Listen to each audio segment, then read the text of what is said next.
So I'm talking about life on my urban farm. I call it an urban farm, but you can make up your own mind whether it is or isn't. I'm going to talk first about my background in farming and gardening. I started over 50 years ago. This is me with my very first garden at Purdue University, where I was an agriculture major. And you got a big plot back then, 20 by 20, and that's some of the produce that I grew. That first garden. And then there was a big hiatus because life got in the way, kids, things like that, school. And then I met Vic in 1975, and we moved to a farm in Higganum, Connecticut, with a little 7-acre farm where we raised lambs that first summer. And that's me with a lamb, and that's Vic and I doing the American Gothic imitation in the garden that we had there. It's kind of funny. And then we moved to Southern California, here to Huntington Beach, November 1981, and we bought this little house, and I set up the first garden there, and the soil was just so good. It was a very productive garden. Had so much space. Boy, I wish I had all that space again. And my present garden looks like this. We moved to our present house in 1988 and set up food production in the backyard. On the right side, that's our front yard next to the driveway. You know those worthless little pieces of soil right next to your driveway? You know, I can put a row of roses in there. Well, I'm growing artichokes and green onions and strawberries in containers. I have an apple tree in there now, and I'm about to put in a persimmon tree. So just what is an urban farm? You know, what makes it a farm? It's just basically growing food when you live in the city or the suburbs. It can be in your own yard, it can be in a community garden. You really don't need a whole lot of space. You know, you don't need 7 acres like we had in Connecticut. Our house is on a 6,500 square foot lot, which is about the same size lot as our previous house, but this house occupies more space. The driveway, the garages, there's just not a lot of space. Our backyard is 10 feet deep in one spot and 12 feet deep in another. It's all food production. And on this little space, we produce about 250 eggs a year and 250 pounds of produce a year and eggs, about 500 eggs a year. So what are the elements of an urban farm? What do you need to have a complete urban farm? Well, an herb garden is really good. Anybody can have an herb garden. It doesn't take much space for an herb garden. A vegetable garden is really nice to have. A fruit orchard, or it can be as simple as a watermelon growing in a container. And animals. You want a farm? You need animals. We have chickens. You could raise rabbits, but in my lifetime I have eaten so many rabbits I don't ever want to eat a rabbit again, and I'm not going to be raising rabbits to eat. You could keep bees, but not in Huntington Beach. Bees require, by our ordinance, 250 feet between your beehives and a house. Where in Huntington Beach are you going to find 250 feet to the next house? So you could do guerrilla beekeeping. If your neighbors don't complain, you just have the hive. You might be able to contact the Orange County beekeepers, because there are people all over the county that are keeping bees, but you'd have to have your hives out of your property. So we have a green farm. Our farm is environmentally sensitive. We practice water conservation. I have water barrels. Let's see if I can point to this. This is our main water barrel under the downspout. It is hooked in series to 2 other water barrels. When these 3 fill up, I put a diverter in here, rotate the downspout, and goes into Rubbermaid containers. On the areas of our house where we don't have gutters and downspout, and by the way, we did put in that gutter and downspout just to collect water. So in other areas, we just put Rubbermaid containers. The water runs off the roof into the barrels. I put a cap on the barrel. I put in something called mosquito bites. It's ground up corn cob with Bacillus thuringiensis in it, and that will kill any mosquito larvae.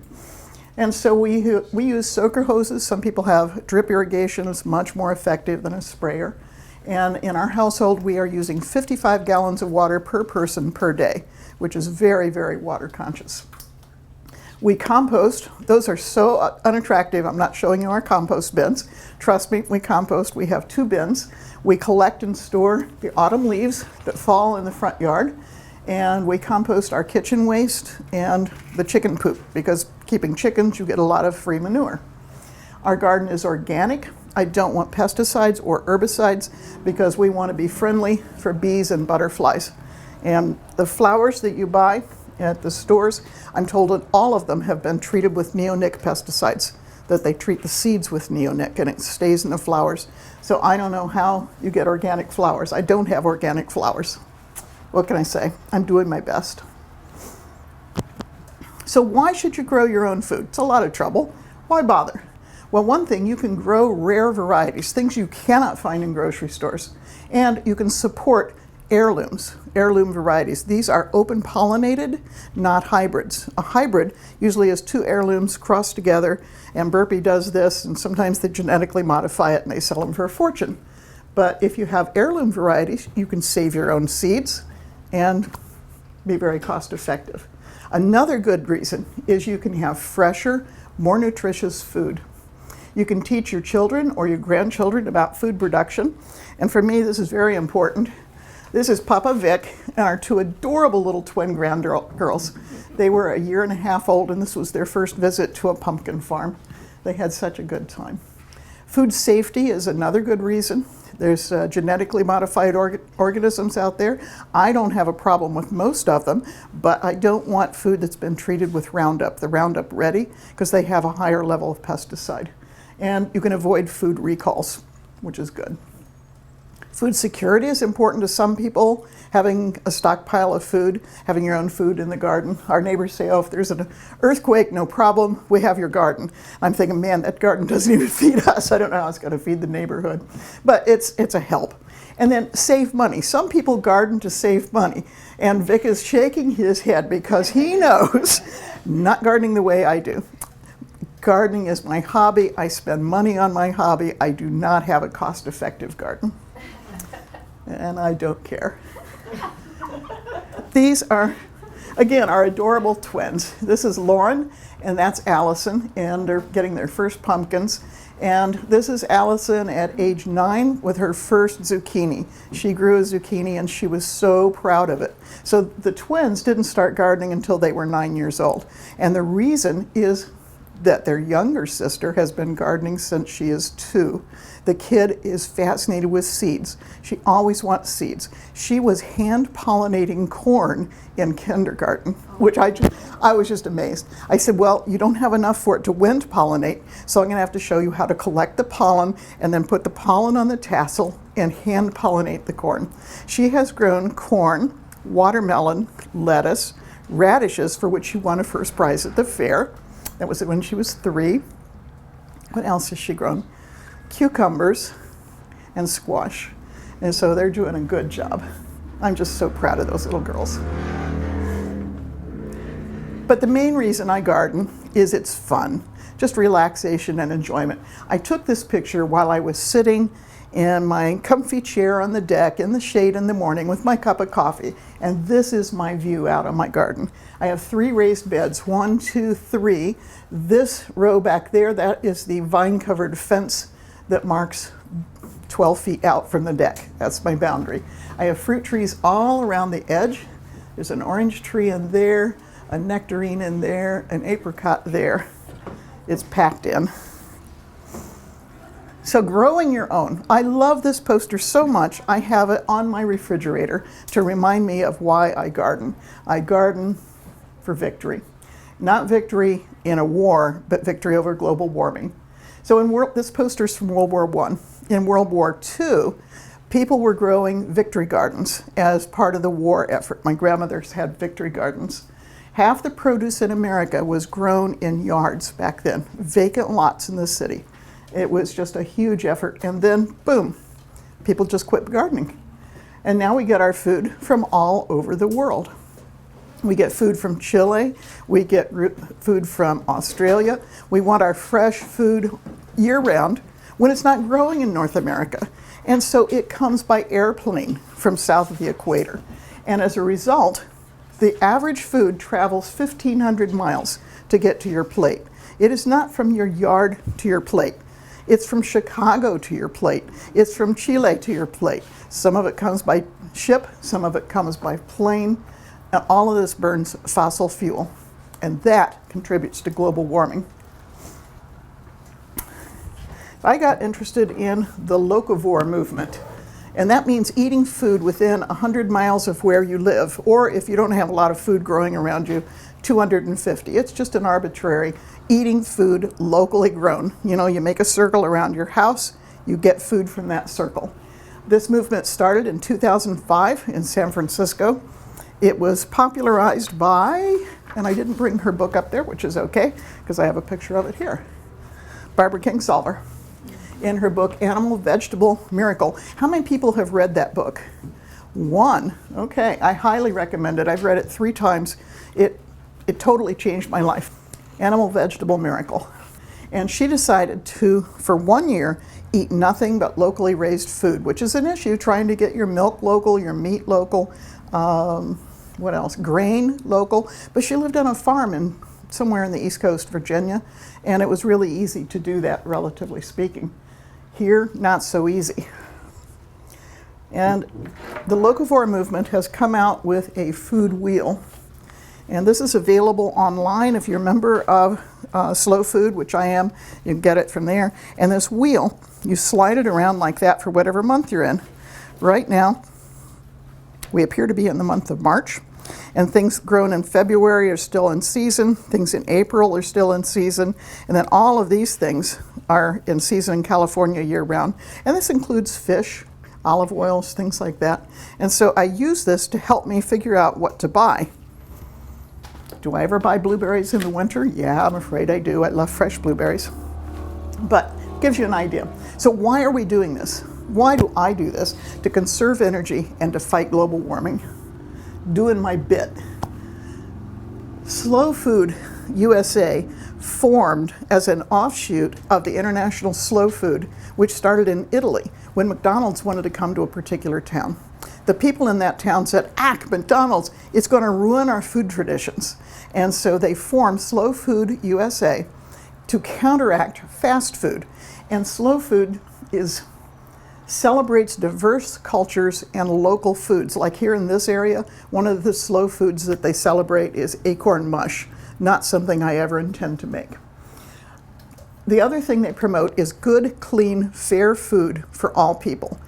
Good, clean, fair food means fair was grown by farmers that were properly compensated, should be available to everybody. They also encourage people to cook at home, make your food from scratch, and promote regional foods by putting them on the Arc of Taste.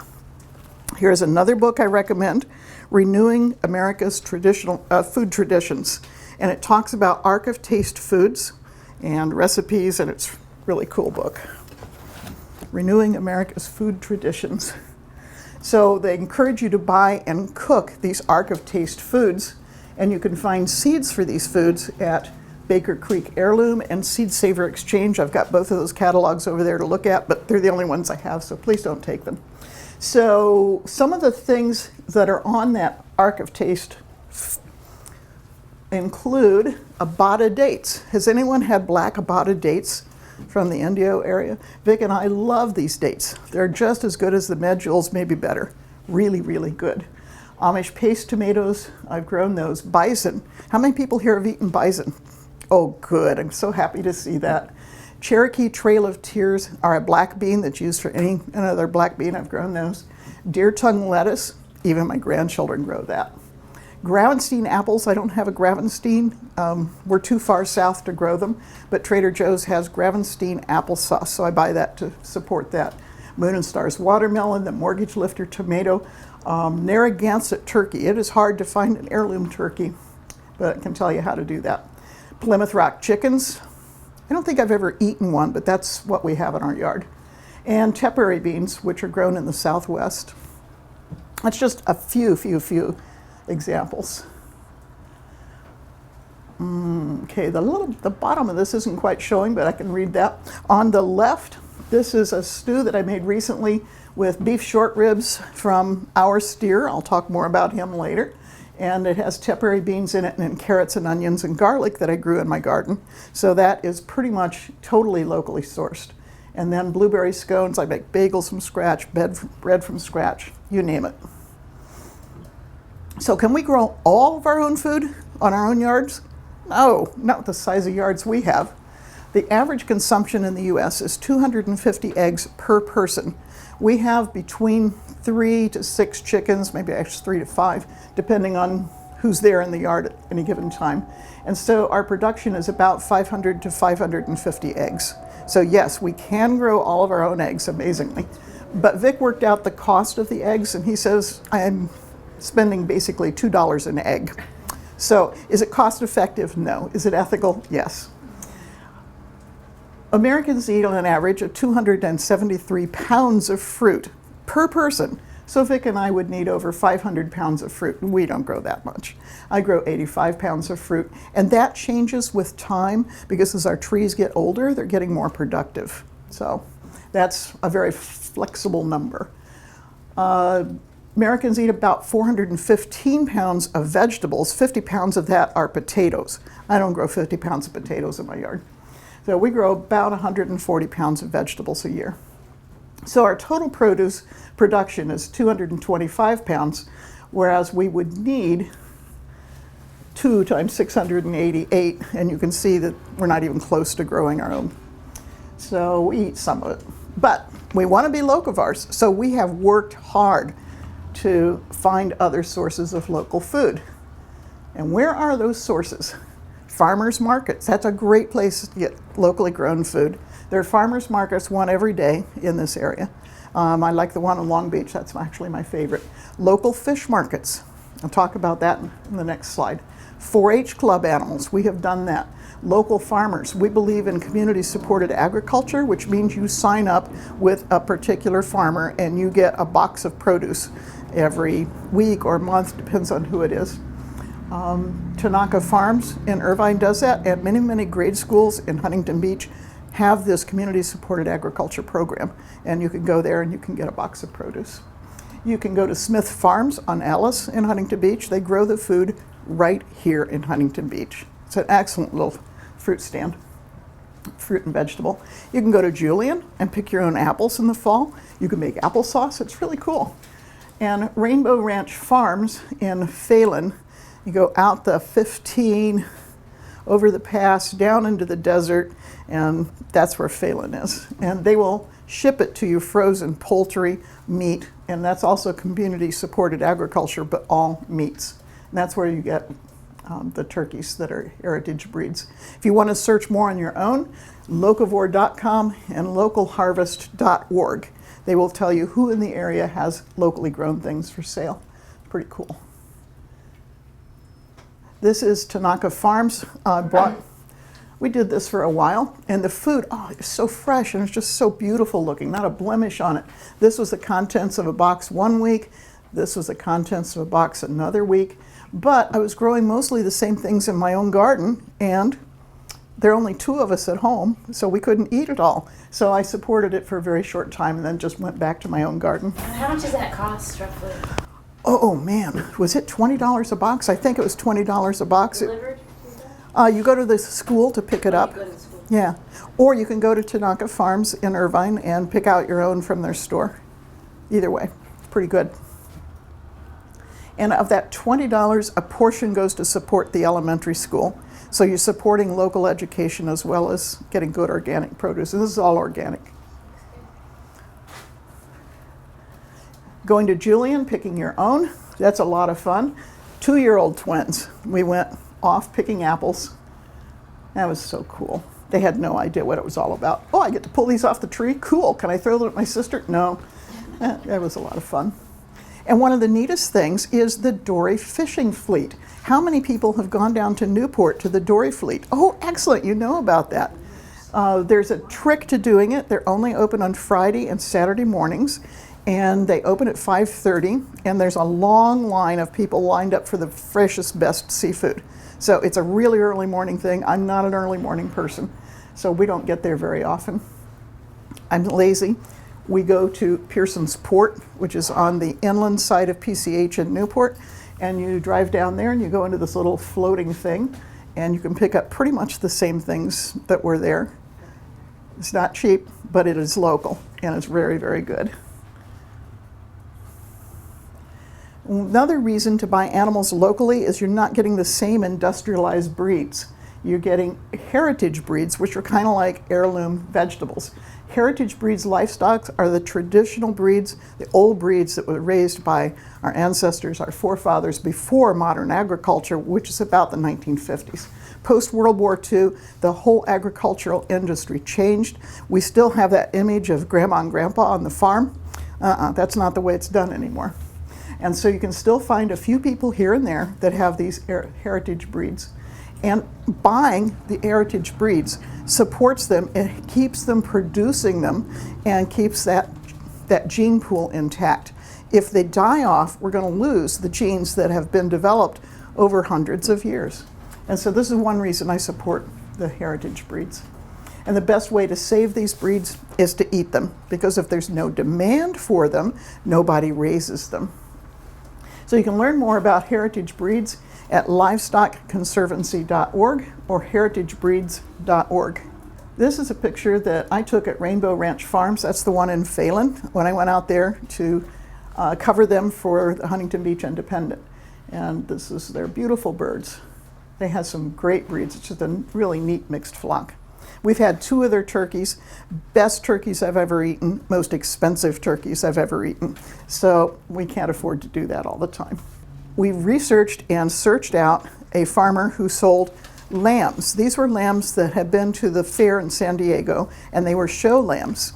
And I said, I really want a Border Leicester because this is the breed that George Washington raised and Thomas Jefferson raised. It's a really neat old breed. And this one came up to me, and it was just so friendly, and I said, anyone except him, because he's just too sweet. And I ended up not being able to pick one. I said, I can't do it. You pick one for me. And so you call a butcher, the butcher goes to the farm, the lamb is processed euphemistically, and then we go down and pick up a package of frozen meat from the butcher down there. It was pretty neat. We did that in 2007. This year, we expanded our repertoire of local food into beef. And Vic and I supported a 4-H steer. We bought into the steer in March. We got a 1/8 share. And you just trust that the steer's not going to die and it's going to make it to the fair time. And this guy was shown in 3 fairs. He took a second place, and a third place. And his trainer and shower did not want him to take a first place, because if they take a first place at the Orange County Fair, they go to auction and we don't get our steer. So he was a beautiful boy, and I can tell you he is delicious. I know, sorry for the vegetarians in the group. So let's go on to chickens. Is anyone here already keeping chickens? Vic and I are the only crazy people here, okay. So raising your own hens for eggs, how to do it?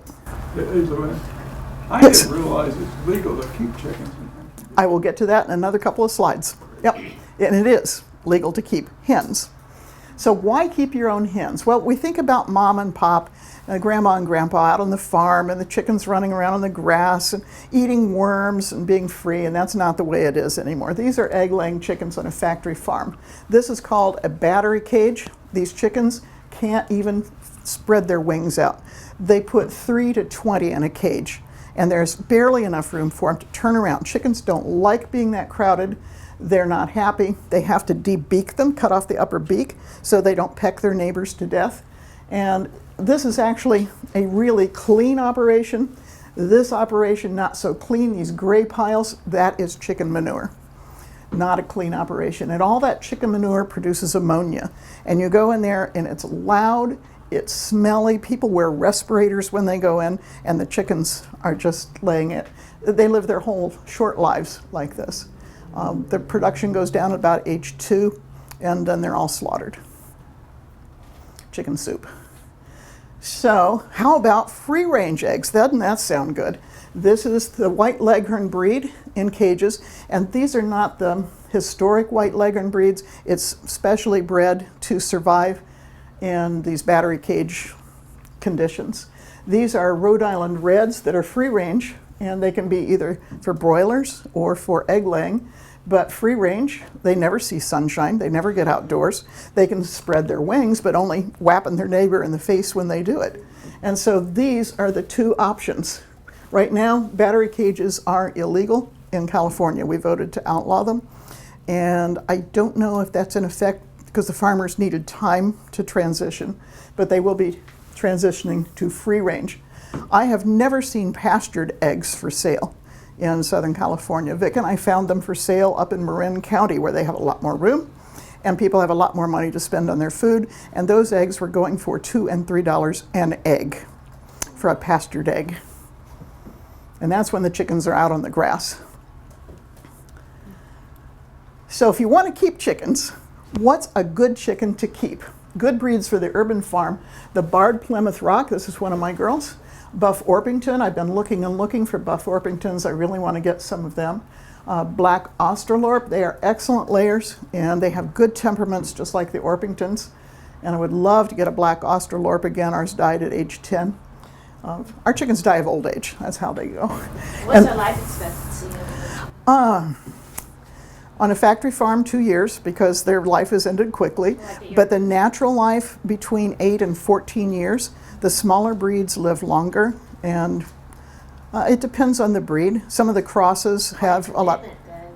I'm sorry, what? That's quite a commitment if you're thinking 8 to 14 years. You're gonna keep. Yeah, we've had chickens now for 8 or 9 years, and I'm not ready to give it up.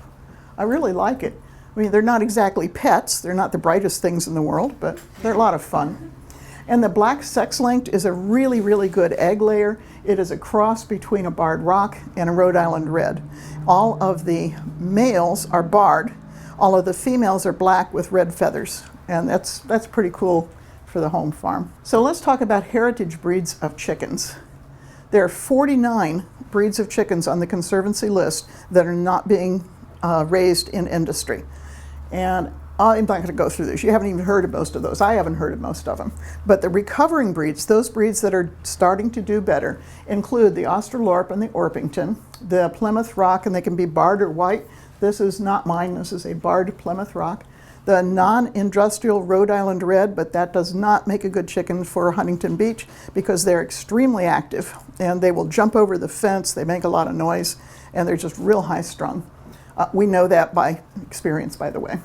The Sussex and Wyandotte, I don't know much about them and haven't seen them available. Raising chickens in Huntington Beach legally. I'm going to go over legally first. So check with whatever city you live in. Is anyone here outside of Huntington Beach? Okay, you have to check with your own cities to see what their regulations are. And it's changing because more people want to keep urban chickens. So in Huntington Beach, you need a permit to raise hens.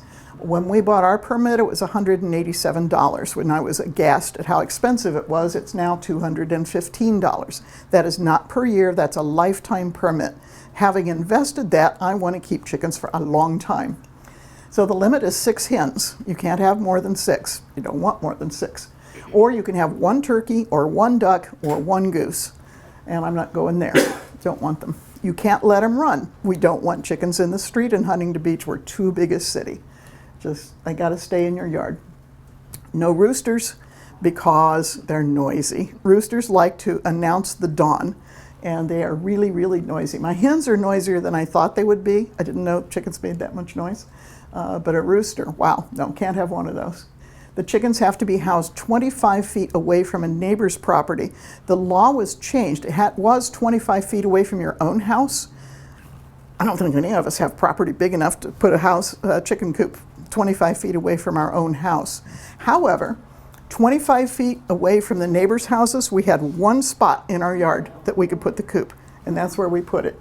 And you can't slaughter poultry in Huntington Beach. It's illegal.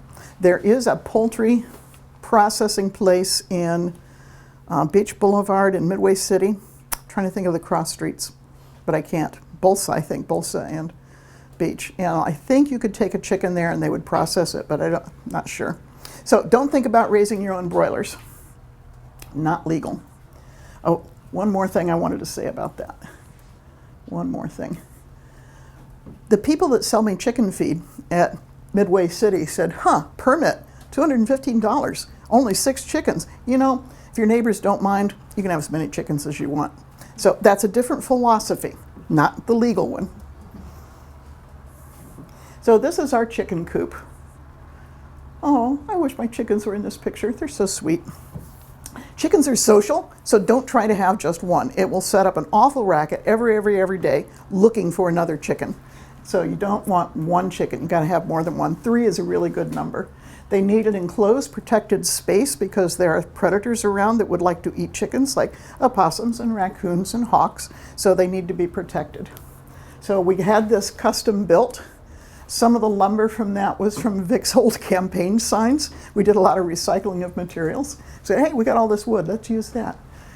They need an enclosed, protected space with at least 6 square feet per hen, and I wanted enough of a walkway, and so this is totally custom made. The nest box is in here, and this whole space goes up there, and I put perches there so that the chickens can roost up there if they want, or they can go inside. And chickens need dirt, so it shouldn't have a concrete floor. You want dirt because chickens want to scratch and hunt for their food, and they want to take dust baths. So I've thought about, what do my chickens need? What do they want? This is the coop when it was brand new. Look, no artwork. My chicken coop has artwork, it has furniture, it has a solar light, so they have light on at night. It's a pretty cool coop. See the artwork? Notice it's not on the inside because the chickens do not appreciate art, but it's on the outside for us. And that's 3 of the girls. This is the black sex-linked, this is our black Australorp, and that's a barred rock. And what else can I say? This area out here, I built an outdoor run for them under the plum tree. I'm hoping that shows. Okay, use your imagination here. This is looking to the coop at the other way, and this area right here is an enclosed run. It doesn't have a roof on it, so a hawk could get to them, but it's under the plum tree, and their branches are so thick the hawk can't get to them. And so if they're in any danger, they run into the little hole and go inside their coop. And so that's what it looks like. The white is not snow, that's pine shavings. It keeps the odor down and gives them something to scratch through. And so my routine is to go out there, throw scratch in the morning, which is a mix of grains, and they hunt for it. And they have a job. It gives them something to do. These are not bored chickens. There are other options for chicken coops. You can go to backyardchickens.com and you can see, I think, 2,500 different chicken coops that people have built for their backyard. And our carpenter and I went through this, and I said, kind of like this, but I don't want to spend as much money as they spent on it. So we came up with a smaller custom-built model. So what are you going to feed your chickens? Well, there's a good feed store nearby. It's in Midway City. And there's where I buy my laying pellets. You can also get laying mash, but the laying mash is very fine and it scatters and it makes a mess. And so I use laying pellets. Scratch is that mix of seeds that I told you about because they scratch in the dirt hunting for it. Oyster shell, if the oyster shell is included in the laying pellets, but if you're going to feed scratch, you need to put a little oyster shell for calcium. When we go on vacation, I don't want them to run out of food, and so I get a Purina flock block. It is 25 pounds of chicken feed that's all mashed together into a block that's sealed together with molasses. And they peck and peck and peck at it. They really have to work to get, and it gives them something to do. And 25 pounds lasts quite a while. They also get organic greens from my garden. I grow a lot of collard greens, a lot of kale. Vic and I don't care much for either one of them, so the chickens get them. And they eat a lot of the organic greens. They like nasturtiums, they like sorrel, and fortunately for me, they like weeds. So when I get weeds, it goes to the chickens. Some people give their chickens mealworms because they really like meat. They would eat worms and insects out in the wild. I haven't gone the route of paying the money for mealworms yet. Notice, Vic, I said yet. It's probably going to come. But don't you have worms in your compost?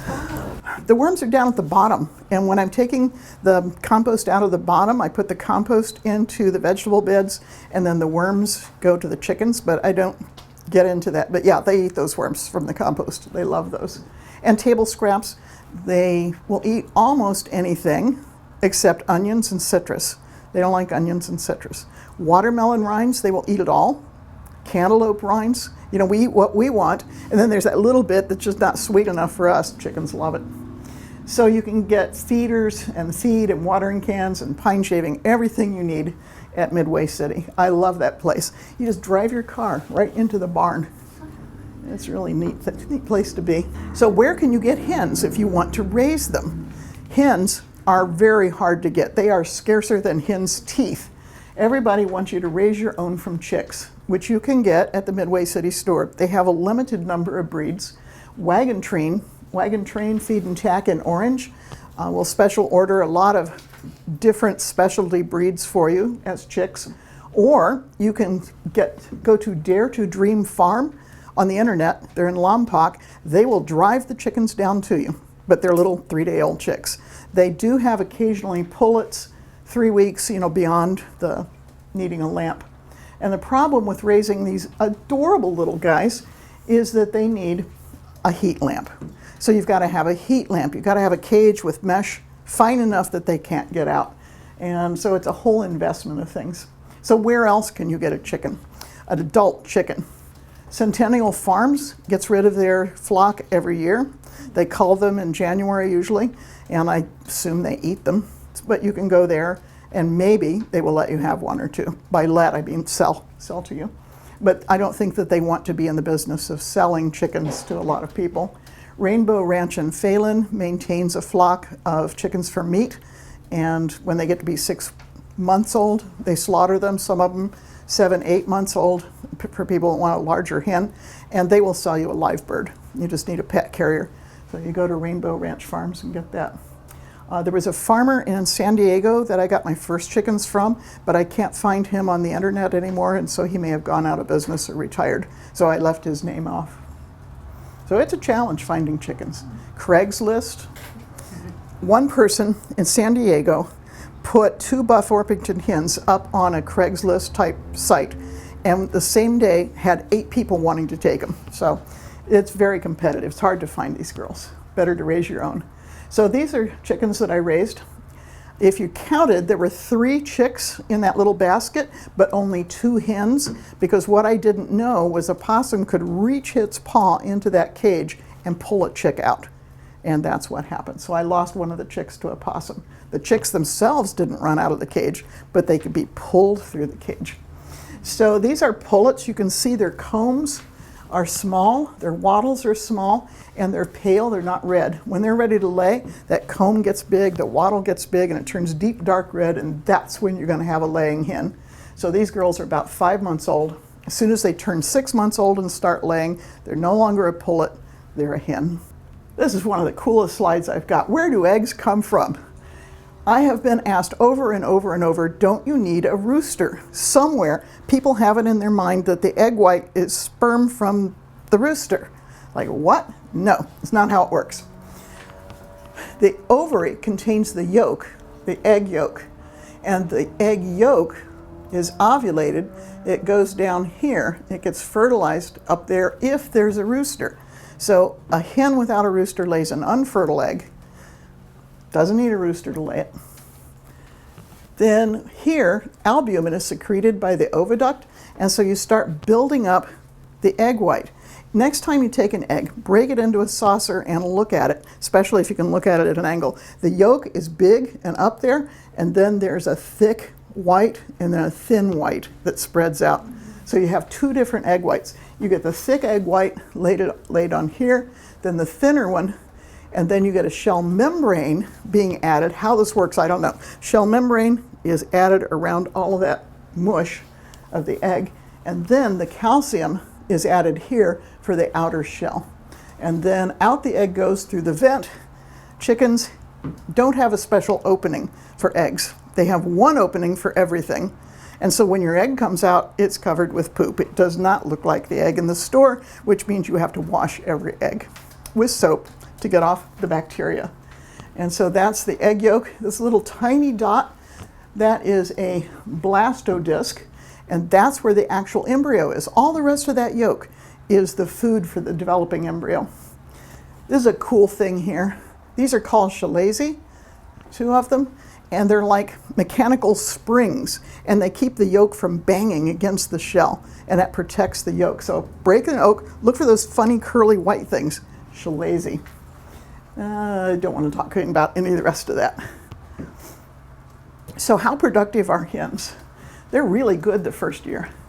The Australorp, Leghorn, and black sex-linked hens will lay 250 to 300 eggs a year, which is really cool. You only need 2 chickens at that rate. A barred rock, which is what we have, lay 200 to 250, so maybe you need 3 for those. But what about when they're 2 and 3 and 4 years old? My chickens, I've got one chicken now 10 years old. This is 100% of her productivity, and now her productivity is 20% of her youth. So she used to lay 250 to 300. Now she's going to lay 25 to 30. Vic, we're going to starve to death. So I got to get more chickens. Chickens are going to starve to death. Uh-oh. So you have to think in your home farm, what are you going to do with your hens when they're not as productive? And on the real farm, they became stewing hens, but I'm not going there. I have for my chickens an unlimited benefits package of vacation and retirement. Vic says, as chief financial officer, he plans to review the retirement package for our chickens. It remains to be seen what's going to happen. But basically on our farm, they die of old age. So there are issues with keeping hens. It's not all fun and games and profit. There are possums, there are raccoons that will go after them. These are both in live traps, and we trap them and release, trap and release. Chickens make poop. You got to figure out what to do with that, which is why the compost bin. And if you're squeamish about having chicken poop on your hands or your feet, this is not the hobby for you, because all of those eggs have to be washed. They're noisy, but not terribly. Just, it's a nice noise. They talk to each other. And you learn chicken talk. But there are other issues. Chickens can go broody. I remember that from my cousin's farm way back in the 1940s when I would go visit my cousin on the farm. She says, oh, that chicken's gone broody. Well, I didn't know what that meant. It means they're going to sit on the eggs and they're not going to lay eggs. They want to be a mama. They've got their hormones a little out of whack for a laying hen, and they want to sit on eggs and hatch out babies. Not going to be any babies. We don't have a rooster. And while they're doing this, they will not lay eggs. And what they do is they sit on the eggs and they heat them up, which is not good for the eggs. So they say with a broody hen, dunk them in cold water to get their body temperature down and they won't be broody anymore. But I don't do that to my chickens. I just go out and take the eggs away from them. And after about 6 weeks, they change their mind and they go back to laying eggs again. Kind of fun. Molting. They molt once a year, usually in the fall, except if it gets too hot in the summer, they'll molt. When they are molting, all their feathers fall out and they quit laying. Then, during the winter, the day length is short, they won't lay during the short winter days. So they stop laying about November. We don't get eggs in December unless we're lucky. January, we tend to not get very many eggs. And then mid-January, they're supposed to start laying again, but with my elderly flock, we just got our first 2 eggs last week. So, expense. Oh, I don't want to go there. Did I tell you they cost $2 each? Yes. Where do you release these predators? I don't want to talk about that, but in a safe and undisclosed location. Yeah. So the advantage of keeping hens is you get the best tasting, freshest eggs ever, and you know that your hens are being ethically raised and humanely treated, which I don't know about the store eggs. So let's go on to the orchard, which is a big part of our farm. We have a number of fruit trees. This is our Florida Prince peach. It's hard to say. And we also have other fruits. So the fruit trees, we've got 24 fruit trees in our tiny little yard. The only reason we can have that is they're dwarf and semi-dwarf. The only time I have a full-size tree is when I made a mistake buying it, which has happened. So we've got apricots, apples, Asian pears, avocado, lemon, lime, nectarine, orange, peach, persimmon, which hasn't produced anything yet, plum, which isn't producing much at all, and pomegranate, which is too young to produce. In addition, we have an olive tree, and we almost never let it make olives, and a California bay laurel tree that we just use the leaves for seasoning. And then in addition to trees, we have grapes that have never produced grapes for me. I'm a terrible farmer. Raspberries that have produced maybe a handful of raspberries, and strawberries, which are usually pretty good producers. It's just so much fun to have all this. There's always something growing out there, something ready to eat. But then there are issues with having a home orchard. If you go to the grocery store, you can get a little package of this, and the next week you get the same little package, and the next week the same little package. But if you've got your own fruit trees, you get, holy whatever. What am I going to do with all of those? And so we freeze, we preserve. So choose your trees wisely because it's a long-term investment. Look more carefully at the labels than I did and pick dwarf and semi-dwarf trees, and also pick trees with a low winter chill hour requirement, not something most people think about. Don't trust Home Depot to stock only the trees that are appropriate for our area because they have trees that will never produce fruit here. So you're looking for number of hours below 45 degrees, that's a winter chill hour, and a low chill hour requirement is 300 hours of chill in a winter time. Citrus and avocado, very safe. They don't require any chilling at all. And these are my Asian pears. These are my Granny Smith apples. Another issue with homegrown food is look at the huge size difference. If uniformity is important to you, well, it may not be the right thing to do. So winter chill hours, the stone fruits and the apples and pears require chilling for the flowers and the leaf buds to develop normally. If the buds don't get this, then there are issues. You can get delayed bloom, you can get extended bloom, which I did. I get my fruit trees blooming twice a year, which from a home orchard point of view is great, and setting fruit at different times is great because that means the harvest is at different times. I don't want to hire a gang of workers to come into my backyard and harvest all of it in one day. That's not a home orchard. Delayed foliation, that means the leaves don't come out on time. Reduced fruit set and reduced fruit quality. This low is what you're looking for. Low to moderate, maybe sometimes we get 400 hours, but not usually. And if you want to monitor the fruit hours, the winter chill hours, you go to fruitsandnuts.com, UC Davis, ucdavis.edu. And they have a chart for Orange County, and you can look at how cold it was in Irvine and how cold it was in San Clemente, but not Huntington Beach. So in the last 6 years, the numbers have been between 77 chill hours, which means all we got was citrus and avocado, or 497 chill hours when everything we had produced fruit. But there's a trick. With apple trees, if you're not getting enough chill hours, and you won't know, you just pull all the leaves off the apple tree in November, and it forces that tree into dormancy. I learned that from a blogger who learned it from somebody from South Africa, where they're doing this on a commercial basis.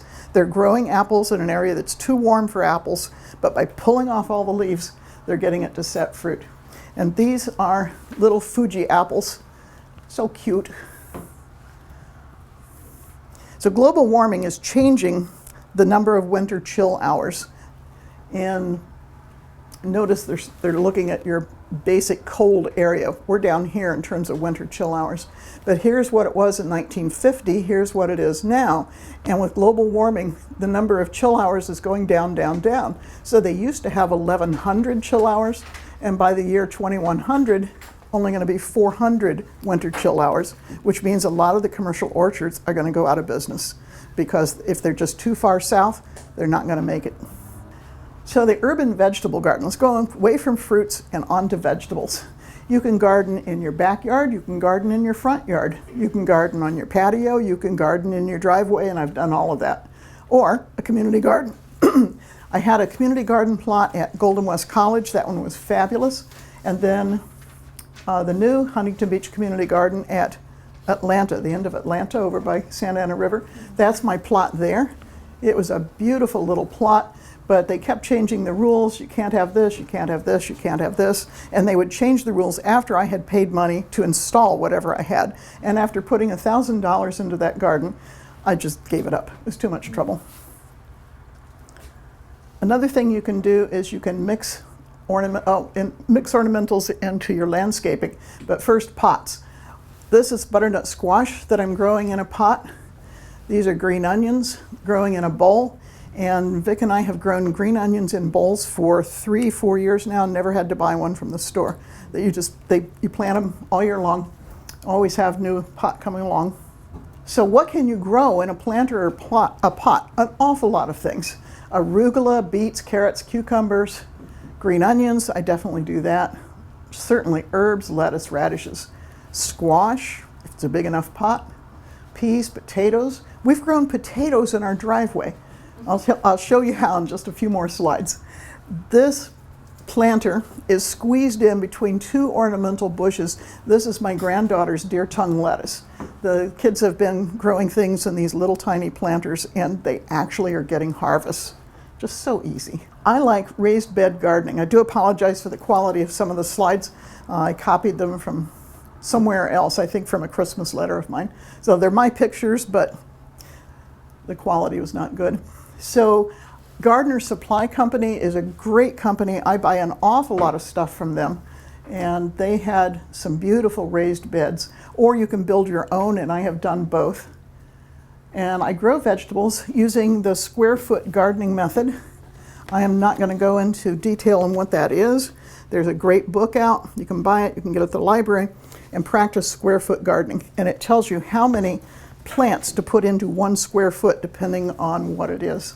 So we've got 3 raised beds in our backyard and 3 in our front yard. That's the backyard garden. All kinds of good stuff growing there. There is always something ready to eat from the garden. We garden year-round here. These are what the forever beds look like from Gardener Supply. They're made out of Trex with these little corners, and they're beautiful. They last forever. They never change color. And I put them in the backyard where they don't show. And then I learned how to, I learned construction skills, woodworking skills, and I built some for the front yard. And so the not so attractive ones are in the front yard and the pretty ones in the backyard. Go figure. These are cedar beds from Gardener Supply. Again, beautiful. I don't have any of those, but you can buy just the corners and then buy your own lumber and save on the shipping. Anybody with a patio can have this. This is the Veg Trug Patio Garden, and it's beautiful for people like me that have bad knees and they have trouble getting down. It's nice waist-high gardening. Somebody in a wheelchair could garden in this. And all kinds of cool things can grow in there. And then there's another style. This is called the Apex Planter with Trellis. And you plant things that don't need a trellis in front, plant peas or whatever in the back, and it goes up the trellis. There's a spot for your tools. And look how little space it occupies. Could go on a patio. These are grow bags. We have grown potatoes in grow bags in the driveway. When I was doing it, my grow bags were black. They weren't this pretty, and they didn't have handles. We get about 3 pounds of potatoes per grow bag. I get the potatoes from the farmer's market because they're organic, not treated with things so they won't sprout, because I want them to sprout. And we've grown King Edward potatoes, blue potatoes, things that are very hard to get at the grocery store. Those are pretty cool. And another strategy for growing in a small space is grow up. And I don't mean that in a pejorative sense. Use trellises. You can go beans, cucumbers, melons, peas, and winter squash, and they just go right up the trellis. I have 2 of these in each one of my raised beds. This is a pea fence. That's 1 unit. I bought 3 units next to a deck so that I can have a fence of beans. And this is scarlet runner beans growing up the pea fence. And it doesn't look so attractive at first because you just see the wire, but once the beans grow up there and they bloom red, it's just so pretty. Makes a nice screen. I have 2 bean towers. They say that they get 50 pounds of beans per tower. I don't get that. So we just don't have enough sunlight in our backyard, I think. So the best results, plant in season. And there's a seasonal planting chart for Southern California. I had them run off some copies that are over there. You can get that. And for each month, you just look on the month to see in green what is good to plant that month. And then you just plant those things. So you can garden 12 months a year here. That's an advantage of living here. So winter vegetables and summer vegetables. And at the very least, plant an herb garden. This is my herb garden with sorrel and sage. Has thyme in it. And this is a picture when I first put in the beds. Remember that, Vic? We could actually walk around them. Now everything is just covered with plants. So we have annuals, the basil, the cilantro, the dill, and there's one other annual. Well, the parsley is a biannual. It lasts for 2 years. All the rest of those are perennial. That means you plant them and they're there until they die off, and that happens, and then you just replant. I practice what's called edible landscaping. This is my flower border, but this is oregano. In here, I have marjoram. We got marjoram in there, and there's a little rosemary, not very big yet, in there. And so I just grow food everywhere in the yard. Everywhere.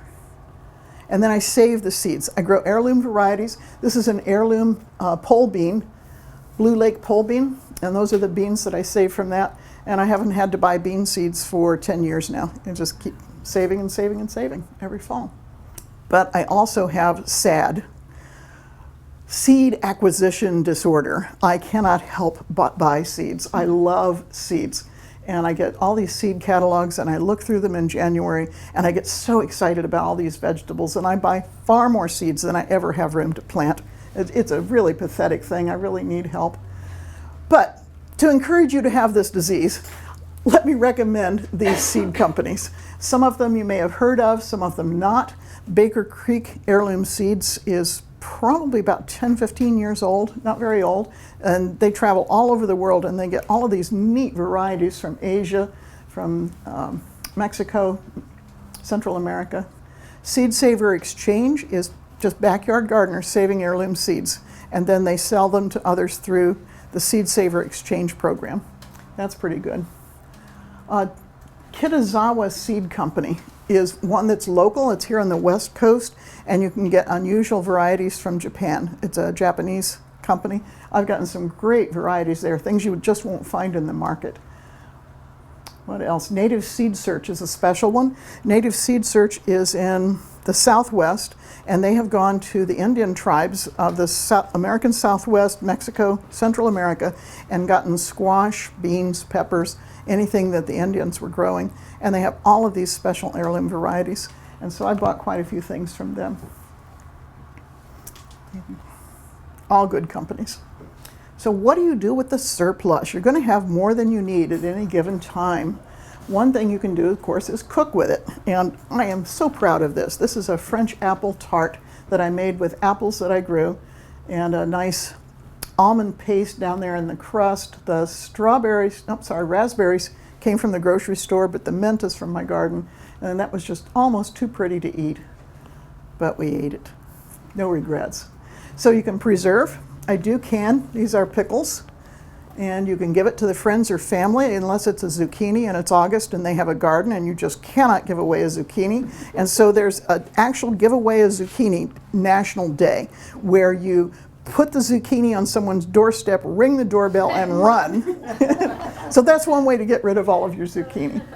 And if you have too much and you don't feel like canning or preserving, you can donate it. There are hungry people in Orange County. Second Harvest, I can't think of where Second Harvest is located. Somewhere in South Counties. Tustin? Does anyone know? Second Harvest?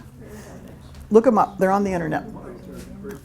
You know, I took a bag of limes to them, and I thought, oh, here's a bag of limes. And then I looked at their warehouse, which is like a whole grocery store warehouse, and I felt so bad about my bag of limes. And they said, no, it's great. That's the place at the Great Park. Yeah. That's great. Yeah. And then in Huntington Beach, there's the Hope Office at St. Bonaventure. I don't know what days they accept food, but people who are hungry and needy can go there and get food. And if you have fresh organic produce from your yard, take it there. So I've tried many different preserving methods. I do can things, mostly tomatoes, acid foods, and jams. Remember that first picture when I was canning corn? I also canned green beans. I didn't have the sense God gave a gopher. I didn't know you're not supposed to can those in a water bath. You're only supposed to use a pressure canner, otherwise you get botulism. And I'm still here. We didn't get botulism, but apparently I'm just lucky. Those things are not supposed to be canned in a water bath. So before you start canning, read up on it and see which ones can and cannot be canned by one method or the other.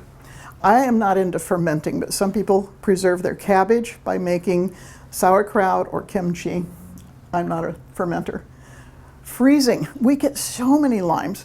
Vic squeezes the juice, puts them in these ice cube trays. We freeze them, pop them out, put them in a baggie, and all year long you take out a cube or two and you put it in a glass, and you've got limeade with water, a little sugar. Herbs, great way to preserve those is just dry them. Dehydrating, I don't dehydrate, but many of my garden blogger friends do. They have dehydrators and they take their paste tomatoes and they make sun-dried tomatoes. I do pickle. I make cucumbers and watermelon rind pickles. And I've got a couple of books over there on preserving. One of the things I've done is make apple butter, which is an old Hoosier thing. We loved apple butter back in Indiana. I made apple butter and I had a prickly pear cactus in the backyard. It had prickly pear fruit. So I scooped out the fruit and I cooked the fruit with the apples and then put it through this colander from the 1930s. Actually, it's called a chinois now, a French word, but my mom called it a colander. This was hers. You call it that too? Still have 2 of them. Yeah, and a wooden pestle, and you do this, and you get the stuff down here, and you don't have to worry about the seeds. You don't have to take the seeds out. All that stuff stays here. Then you cook that down with spices. You get apple butter and can it. And I wish I had some more now, but we ate it all. So we like locavore eating. We really, really do. Our chickens make so many eggs. We make German pancakes out of them. It takes 6 eggs to make a German pancake, cook it in a cast iron skillet, puffs up in the oven, and I think there's a little butter in there, like what, a stick, something like that. You know, just a little bit. And then we've got fresh peaches, fresh nectarines, and blueberries from the store. And that would be a Sunday breakfast. Great stuff. This is a definite locavore meal. Spot prawns are caught locally. They're only in season a few months of the year, and right now we are in spot prawn season. They taste like little lobsters. They are to die for. So we cook some spot prawns, artichoke from our garden. The melted butter had Meyer lemon in it from the tree, and so that is a totally local meal. It was so good. So in summary, eating is an environmental act. Wendell Berry said that. What you eat affects the environment. So pay attention to where your food comes from and how it was grown, and if possible, grow your own. And this is our beautiful black Australorp hen. She was so sweet. I miss her. Thank you very much.